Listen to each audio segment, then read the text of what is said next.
Right now, as you watch this, your house may be losing heat in silence. Not with some dramatic crack in the wall, not with a broken window. Just little by little, hour after hour, through the parts of the home most people never think about.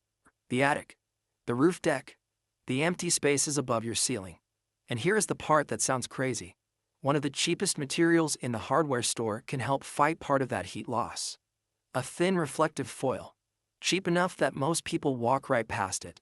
But if that is true, then why doesn't every home in America have it? And why do some installs get flagged, rejected, or treated like a bad idea? That is where this stops being a simple home hack and turns into something a lot more interesting. Most homeowners think insulation is just about thickness. More material, more protection, problem solved. But heat is not that simple. Heat moves in different ways. It moves through solid material. It moves through air. And it moves by radiation. You feel that kind of heat every time you stand near a campfire on a cold night. The air might still be freezing, but your face feels hot. That is radiant heat. It travels straight from a hot surface to a cooler one. And in a house, especially in the attic, that matters a lot more than most people realize. When the sun beats down on your roof all day, the roofing materials get hot. Really hot. That heat does not just sit there. It moves. Some of it conducts through the roof materials. Some of it warms the attic air. But a lot of it also radiates downward onto the attic floor, the ductwork, and everything else below. In winter, the direction changes, but the problem is still there. Heat produced inside the house can move upward, and if the structure overhead is working against you, your system keeps running harder just to maintain comfort. That is why some homes always have that one room that feels wrong. Too hot in summer. Too cold in winter. The thermostat says one thing, but your body says another. And that brings us to the foil. The reason people get excited about it is simple. Reflective foil can bounce radiant heat instead of absorbing it.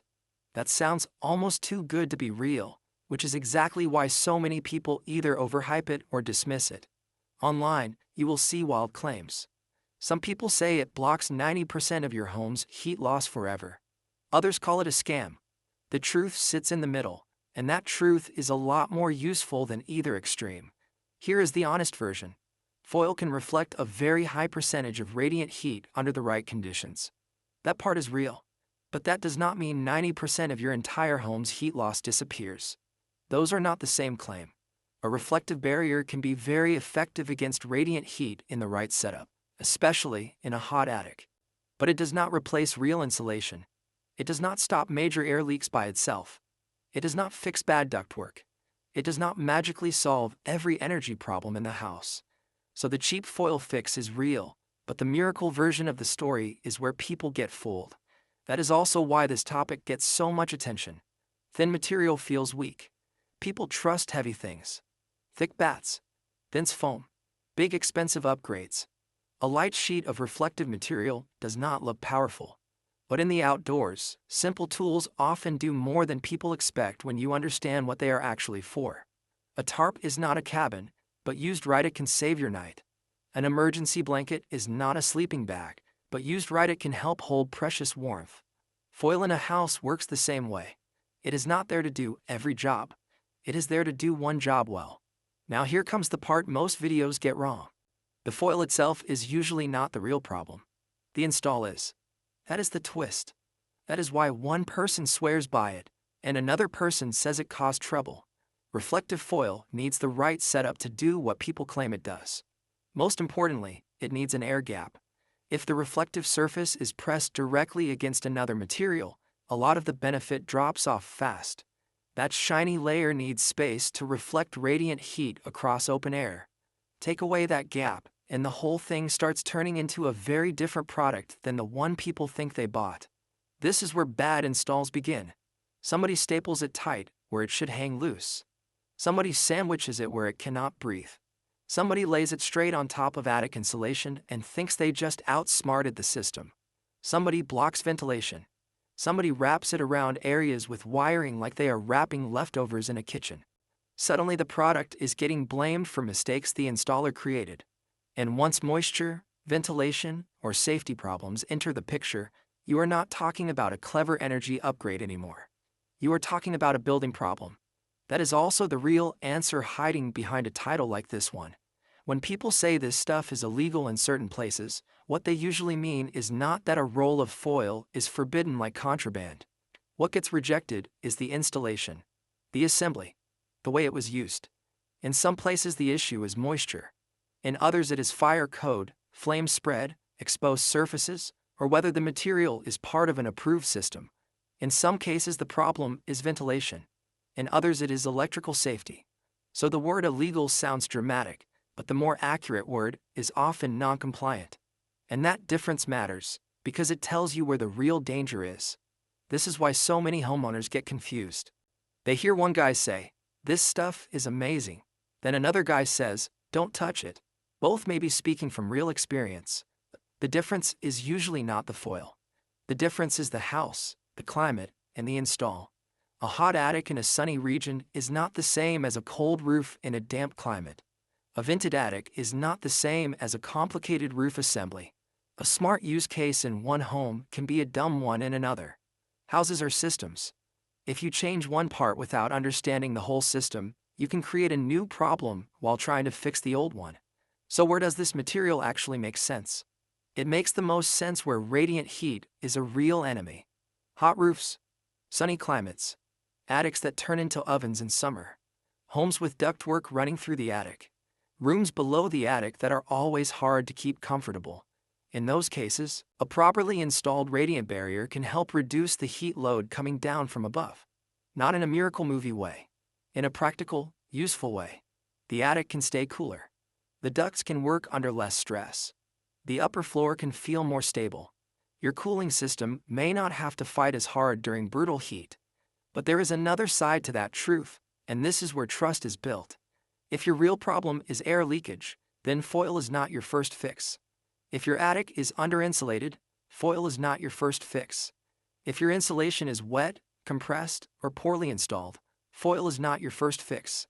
If your ductwork leaks like crazy, foil is not your first fix. A lot of people chase reflective products because they look smart and simple. But the best fix is not always the most exciting fix. Sometimes the real money is being lost through plain old boring mistakes. Gaps, leaks, missing insulation, poor sealing.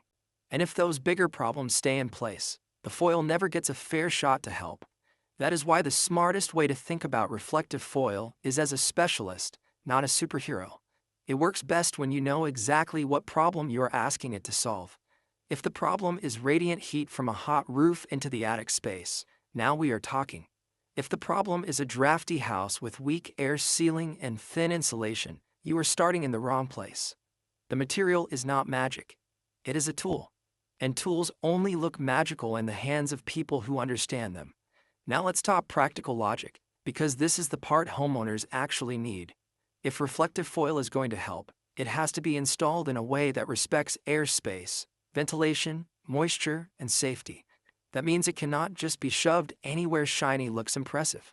The reflective face needs room to work. Attic ventilation has to stay open. The house still needs to dry.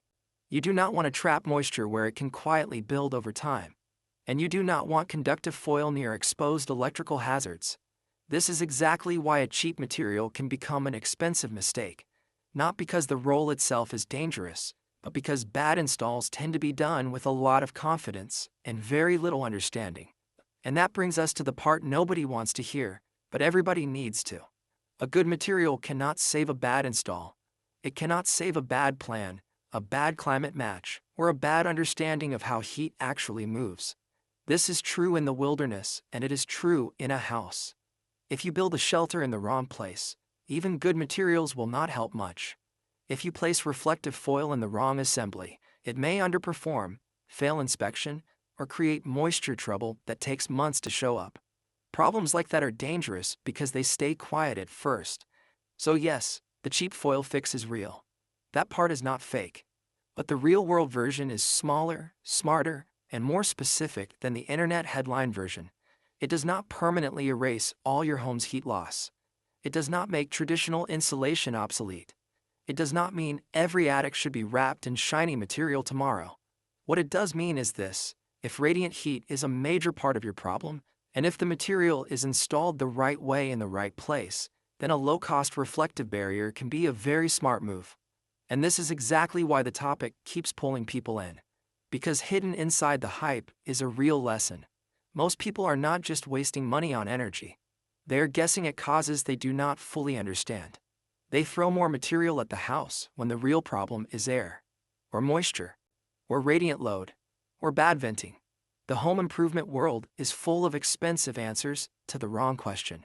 That is why something as simple as foil can feel shocking, not because it beats physics, but because it reminds people that understanding the problem is often worth more than buying more stuff.